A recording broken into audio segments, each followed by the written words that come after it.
Benvenuti, oggi è sabato 31 gennaio 2026. Il sole sorge alle 7.24 e tramonta alle 17.22, la luna si leva alle 13.56 e cala alle 6.12. Oggi si celebra San Giovanni Bosco. Il nome Giovanni ha origine ebraica e significa dono del Signore. Oggi, 31 gennaio, si chiudono i giorni della merla, gli ultimi 3 giorni di gennaio considerati tradizionalmente i più freddi dell'anno in Italia. Questa celebrazione popolare si basa su un'antica leggenda. Si narra che un tempo i merli fossero bianchi e per vendicarsi del freddo l'inverno li colpì con un gelo eccezionale. I merli dovettero rifugiarsi all'interno di un camino da cui uscirono ricoperti di fuliggine, diventando neri per sempre. Questa affascinante tradizione funge da cornice per antiche osservazioni meteorologiche e pratiche agricole. Sono 53 le candeline per il giornalista palermitano Salvo Sottile. Già a 16 anni collabora col quotidiano La Sicilia e l'emittente regionale Telecolor. Poi, notato da Mentana, approda alla Fininvest, dove lavora come inviato e nel 2010 debutta in prima serata su Rete 4 per Quarto Grado. Nella stagione 2020-2021 approda a Rai 2 e viene dichiarato da Michele Guardia alla conduzione dei Fatti Vostri. Dal 2023 conduce Far West, un programma di inchieste in prima serata su Rai 3. Festeggia 45 anni Justin Timberlake, il cantante, attore e produttore americano. Nel 2002 ha intrapreso la carriera da solista, ottenendo successi mondiali con singoli come Cry Me a River, Mirrors e Can't Stop the Feeling. Timberlake ha vinto 10 Grammy Awards ed ha anche recitato in diversi film e serie, tra cui The Social Network e The Friends with Benefits. Timberlake è sposato dal 2012 con Jessica Biel, da cui ha avuto 2 figli. La cantautrice italiana di origine marocchina Malika Ayane compie 42 anni, apprezzata per la sua voce calda e le sonorità jazz e pop. Ha iniziato cantando nel coro delle voci bianche del teatro alla Scala di Milano per poi debuttare discograficamente nel 2007 grazie alla produttrice Caterina Caselli. Ha partecipato per 5 volte al Festival di Sanremo ottenendo ottimi piazzamenti, nel 2009 secondo posto con Come Foglie, nel 2015 terzo posto con Adesso e Qui nostalgico presente, nel 2021 terzo posto con Ti piaci così e nel 2019 ha partecipato come giudice al talent show X Factor. Il 31 gennaio 1977 viene inaugurato il Centre Pompidou di Parigi, conosciuto anche come Biburg, dal nome della via in cui si trova. Il Centro Nazionale d'Arte e di Cultura Moderna e Contemporanea nasce dalla volontà di Georges Pompidou, presidente della Repubblica Francese, ed è opera degli architetti Richard Rogers e Renzo Piano. Con le sue 70.000 opere è uno dei musei più visitati al mondo. Cosa sono i numeri binari? Si tratta di un sistema in cui conta la posizione, come un sistema decimale a cui siamo già abituati. Quindi, se scrivo il numero 19 è importante che l'1 si trovi prima ed il 9 dopo e non viceversa. Allo stesso modo si comporta il sistema binario, che permette una comunicazione semplice nei dispositivi digitali e trova le sue origini nel XVII secolo, molto prima di essere utilizzato dall'informatica.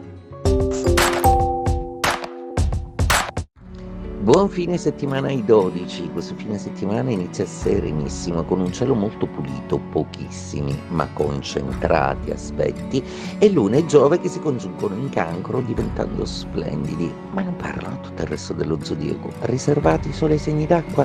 Vediamo insieme. Ariete, e beh, con l'arrivo di Nettuno questo sembra un weekend che inizia in maniera trasognata e trasognante, magari al mare, magari lontano, magari persi a naufragare in un dolce mare pieno di sentimenti romantici e di abbandono, letture piacevoli. Toro, per voi oggi è una giornata che vede un tripudio stellare di Luna e di Giove abbracciati che vi strizza l'occhio e che vi dice che ogni cosa che direte e farete andrà bene, ma non solo, arrivano notizie positive e la possibilità dell'acquisto di qualcosa di importante. Gemelli, migliorano di molto le vostre finanze, buone notizie su questo campo che finalmente gode di una maggiore libertà, ne sarete ben contenti, festeggiate con amici e perché no, anche con l'amore se c'è, è un momento pieno di flirt. Cancro, protagonisti in senso assoluti della giornata, proprio perché la luna, la vostra signora, abbraccia il fortunoso Giove nei vostri gradi, promettendovi delle meraviglie decisamente molto piacevoli, un periodo godereccio, bello, plurale, che abbraccia tante cose e persone, ma soprattutto la persona che amate di più. Leone, per voi Giove e Luna vi suggeriscono che ci sono delle scadenze economiche importanti a cui fare fronte, magari potrebbe essere motivo di discussione anche con il partner, vi dovrete sentire sostenuti ed aiutati da chi vi sta vicino. Vergine, per voi Giove e la Luna oggi hanno un weekend sorprendente da porgervi in una maniera molto piacevole, pieno di amici, gente, di persone che vi aiutano a stare meglio, a godere della pluralità, progetti lungimiranti e soprattutto la sicurezza che andate in porto, un qualcosa per voi di molto importante e piacevole. Bilancia, per voi Giove e Luna sono di quadratura, Nettuno in opposizione, quindi oggi cadono una volta per sempre le illusioni. Sarà un weekend all'insegna della consapevolezza e soprattutto all'insegna di qualcuno o qualcosa che non potete gestire più. Scorpione, bellissimo trigono Giove e Luna per voi e in più una serie di vantaggi zodiacali dalle quadrature di Urano che invece che darvi contro vi suggeriscono delle strade alternative molteplici. C'è un buon affare in ballo, seguite il vostro istinto. Sagittario, a proposito di istinto, è proprio la Luna che oggi abbraccia il vostro pianeta preferito Giove, facendovi vibrare d'emozione, accordandovi nell'amore e tante cose belle da fare. Curate un po' di più le pubbliche relazioni. Capricorno, per voi Luna e Giove sono in opposizione. Ambite di nuovo a qualche progetto grande e ambizioso, ma stavolta non si parla proprio di lavoro, è proprio di famiglia e di amore che si parla. Godetevela. Acquario, una giornata oggi molto piacevole, proprio perché Luna e Giove vi ispirano sogni, visione. Una giornata sorprendente che ha a che fare con qualcosa di magico.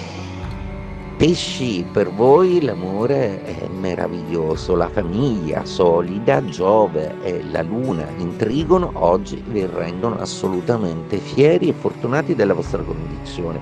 Oggi sarete proprio fieri di aver costruito la vostra vita esattamente così com'è. Il 31 gennaio del 1888 moriva a Torino Don Bosco, dichiarato santo il 1 aprile del 1934 da Papa Pio XI. Nato in una frazione di Castelnuovo d'Asti, comune piemontese che oggi porta il suo nome, fu un sacerdote molto vicino ai giovani disagiati per accogliere, i quali fondò la congregazione dei Salesiani. L'espressione ti manca un venerdì o non hai tutti i venerdì a posto è un modo di dire usato per definire una persona stravagante, bizzarra o leggermente folle. L'origine si ricollega ad un'antica e infondata credenza popolare: nascita prematura. Si credeva che i bambini nati prematuramente, i settimini, fossero incompleti e mancati di una parte di buonsenso. Il riferimento al venerdì è invece legato alla tradizione cristiana che lo identifica come il giorno di malaugurio, il giorno della crocifissione. Si riteneva importante aver trascorso tutti i 9 mesi e quindi tutti i venerdì nel grembo materno per esorcizzare la sfortuna e nascere completi. Il matto di oggi è il musicista austriaco Franz Schubert. Non ebbe vita facile, dovette lottare per affrancarsi da un padre autoritario e di vedute ristrette. Soffrì per 2 amori infelici, ottenne riconoscimenti limitati, certamente non pari al suo genio, schiacciato da 2 giganti, Mozart e Beethoven. Nel 1822 contrasse la sifilide che, oltre a minarne il fisico, gli produsse sintomi di sofferenza psichica che ne determinò la morte a 31 anni. Ci salutiamo con la frase del giorno: questo mondo è come una scena di teatro, passa in un momento. E quindi prendiamo quello che di buono ci offre qualsiasi momento delle nostre giornate ed iniziamole al meglio sempre insieme con l'almanacco. Vi aspetto anche domani, non mancate, buona giornata dalla vostra Jaire.